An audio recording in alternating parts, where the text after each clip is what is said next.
do t'i marrë seriozisht qeverisja gjyqësore, do t'i marrë seriozisht inspektori i lartë i drejtësisë, do t'i marrë seriozisht këshilli, do t'i marrë seriozisht vetë protagonistët. Këtu janë njerëzit. Hetohen, gjykohen, dhe pastaj ndahet shapi nga shaqeri, por nuk mundet do të si mundet? Si mundet çfarë? Çfarë këto kontrolle banesash, 50 kontrolle banesash për gjëra që kanë ndodhur para 5 vjetësh? Çfarë janë këto? Çfarë janë këto? Si mund të ndodhi kështu? Pastaj kontrollet banesave kanë rregulla. Mund shkosh futu atje, hajde të kapim çat kapim, gjejmë në gjë. Po të shohësh ligjin. Dhe mua më shqetëson për atmosferën që krijohet, më shqetëson për tensionin që krijohet, po natyrisht që për tenxheret është gjë e madhe, sepse Krishtlindjet, vitiri, ç'pun kanë tenxheret me këto? Tenxheret kanë, shkoj ke shtëpia këtij, shkoj ke shtëpia, doli shtëpia, u fut ke shtëpia, u kap kjo. Një gjë e smur, komplet, sipas meje.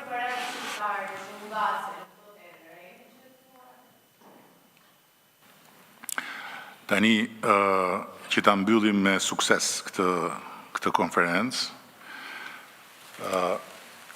paratë e shqiptarëve janë ato që rrisin pagat. Rritje e vazhdueshme e pagave. Paratë e shqiptarëve janë ato që i kanë bërë pagat e ushtrisë shqiptare më të lartat në rajon, edhe më të larta se sa ushtria e Serbisë.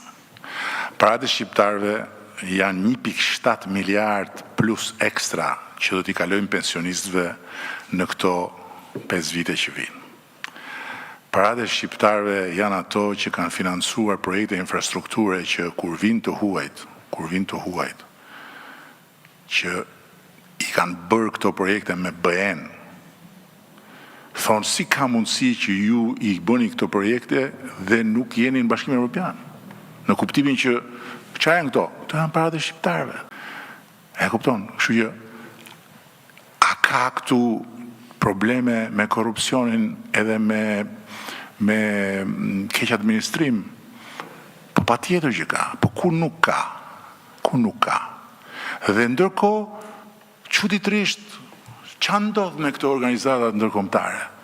Ç'a ndodh me këto institucione ndërkombëtare që thonë që ç'a ndodh me Komisionin Evropian që thotë Shqipëria është lider në rajon për menaxhimin e financave publike? Ç'a është menaxhimi i financave publike? Është menaxhimi i parave të shqiptarëve. Pse thonë ata?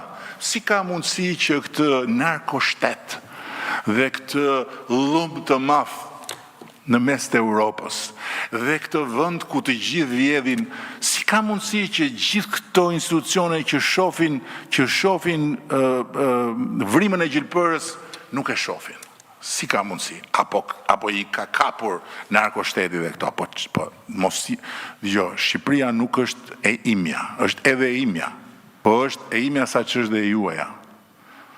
Dhe sa që është e prindërve tuaj, dhe sa që është e fëmijëve tuaj nesër, dhe jini një qikë më të kursyer me Shqipërinë. Pak më të kursyer, mëse po flasim për Shqipërinë. A e kupton? Për jini pak më të kursyer me Shqipërinë.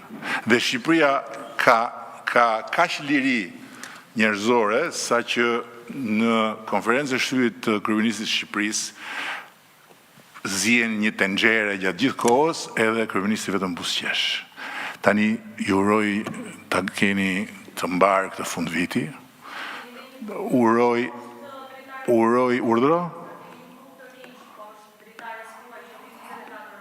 Po shko dhe ti aty poshtë dritares. Shko dhe ti poshtë dritares aty se po atë çfarë problemi keni? Çfarë keni?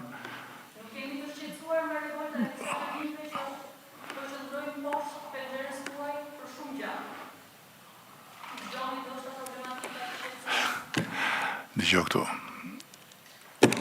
Unë shqetësohem nga çdo kush dhe për çdo kënd që ka një hall.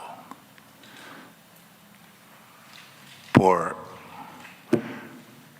për askënd që hallin e vet ka pushtetin. Kush do pushtet dhe lufton për pushtet, të vër tenda, të vërë kujen, të hidhet për pjetë, tjetë i ri, tjetë i vjetër, tjetë si të doj, nuk është fare në hartën e shqetësimit mia, më kuptove? Kështu që, se po të ishin ata vërtet në hall, unë jam i sigurt që ti do shkroje te çadra e tyre, po ti e di që ata nuk kanë hall. Ose ti e di shumë mirë që halli kanë ata, kështu që është puna e tyre. Duan të rinë në çadër për vitin e ri, të rinë në çadër për vitin e ri. Vend i lirë ky.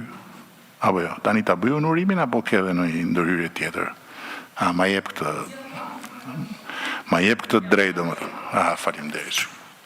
Me lejen që mora, ju uroj gëzuar. Sinqerisht ju uroj gëzuar. Do të jetë një vit i ri historik, sepse do të jenë 2-3 ditë pa tenxhere e rrugëve, dhe do të jeni pranë tenxhereve të nënave edhe të familjeve tuaja, kështu që ta kaloni sa më gëzuar, të keni shëndet, se shëndeti ka shumë rëndësi në familje, edhe vitin e ardhshëm ne punën tonë, ju punën tuaj, shiu punën e vetë. Shumë faleminderit.